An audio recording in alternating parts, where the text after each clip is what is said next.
Hi, how are you plantastic people today? Did you bring your coffee? I did, because this is going to be a good one. Today I was actually going to film a story about how I sunburned my orchids, my Phalaenopsis. And this is actually going to turn into be a video about how I sunburned my orchids and they all started to spike. Yes, you heard that right. I'm as surprised as you are. What?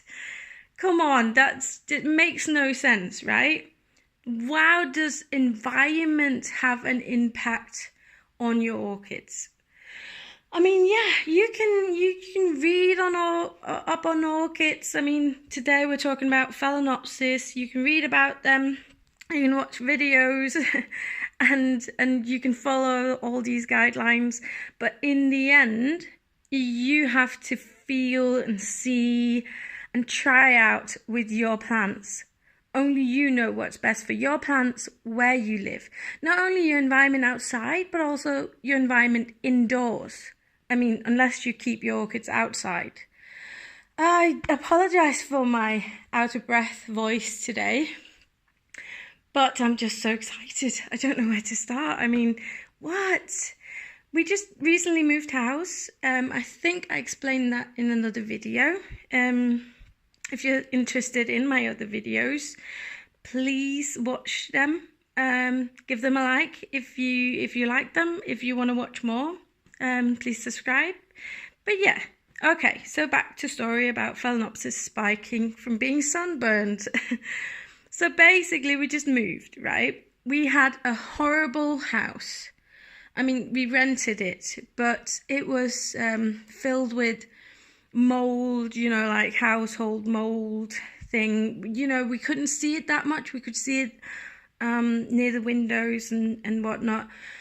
But I have a feeling that it was in the walls, just not peeking out yet. And that was horrible. We had problems breathing and everything else. And I really think my plants were suffering from that as well. So all winter long, even though we had heating, we had electrical heating as well. So, that doesn't heat up your house properly. I'm sorry for people. These are my opinions, obviously. If you like electrical heating, good for you. I don't, especially not with plants. So, yeah. So none of my no ID PHALS spiked. I had one actually that spiked this year, and I thought, what? Yeah, I did repot some of them this summer, but they were all doing fine. They're all steady in the pot and whatnot. And I thought, I didn't disturb them that much. I'm very gentle when I repot. So that was odd for me. But I just threw it away to be a cold winter or whatever. And then we moved. And so this is a nice house. It's a big living room where I keep my plants, at least my Phalaenopsis. I do have other orchids, but they're in other rooms suited for them and their needs. Right, so in Scandinavia, right, I live in Denmark, and in Scandinavia we can keep our, even though they're not sun-loving or direct sun-loving orchids, we can keep our Phalaenopsis, for instance, in direct sunlight in a south-facing window. Like when autumn starts, just when it's 15 degrees or under, and we can keep them there until spring, basically. And last week we had loads of sunny days. It was 35 degrees in my windowsill, and I knew it the first day that I had to move my Phalaenopsis away from the windowsill, but I didn't have anywhere to put it. So I asked my boyfriend to get I've got an IKEA plant stand thing going on there, and I had that at the other house still because we're not finished moving yet. And I wanted that for to put away my orchids, so they still get sunlight from that window, but not the south facing one. Yeah. But I did it too late, and I was a little bit lazy, and you know, there was one day where it was almost 40 degrees, and yeah, boy did I learn my lesson. I mean, this is my biggest phal. She has beautiful white big pendant flowers, you know, and she was leaning up against the actual glass, and she got, yeah, you can see the results for herself. She's sunburned, but also just her plasma is completely, you know, annihilated. Can you say that about an orchid? But yes, you get me. It's deaded. The leaf is deaded, and I really should cut this off.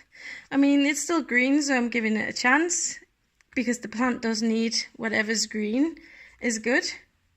But I might cut it off, obviously, a bit away from the actual infected area or the damaged area, so it doesn't get affected. But maybe perhaps I'll do a video on that.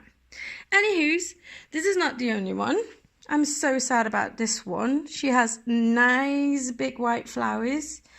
This was a rescue. It was given to me for free. It had 2 flowers on it still when I got it, and it was really poorly potted. I mean, like, I don't know what that woman did, but yeah, whatever. I wasn't expecting this one to bloom this year, honestly, anyway. So but yeah, I got a bit sunburned on the new leaf. Oh my god, I feel so bad. But nonetheless, let's see where she is. And a spike. So I damaged and it spiked. I mean, my negligence, I guess you could put it down to maybe perhaps these orchids are like, oh my god, I'm gonna die in this woman's care. I should reproduce now. I hope that's not the case. But yeah, I see. Can you see that? This is a rescue too. I have no idea what the colour of the flowers are, how many. I mean, she's not that big. I don't think, I'm expecting small flowers, but a bunch of them, if you get me.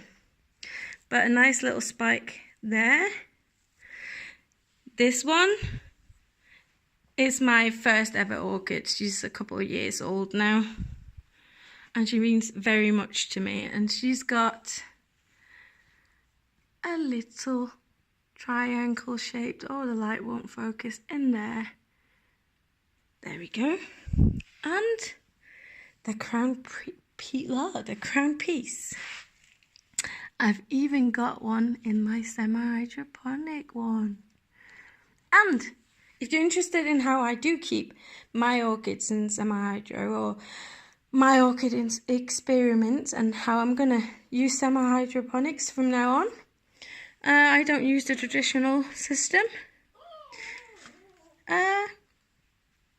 Please do check out my earlier videos. I explain it all in there. And she's spiking too. I only just noticed this today because I'm just going to water them. So, I mean, either one, it's because of, yeah, survival technique. And orchids are known to, when they're really stressed, to start reproducing. But I am, on the other hand, not seeing any keikis form, not any basal keikis. I mean, I'll keep an eye on when they spike, if they do produce a keiki on the spike.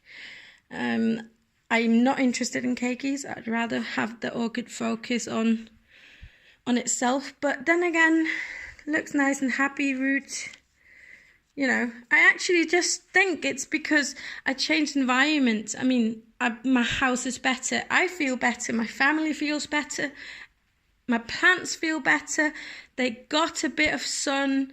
I put them away, and they felt it, you know, the difference. Because phals do that, you know, they spike when they feel a temperature drop. And I mean, though, from 1 day, 2 days, that's a bit extreme still, though, isn't it? I don't know. Let me know what you think in the comments below. I'd love to hear it.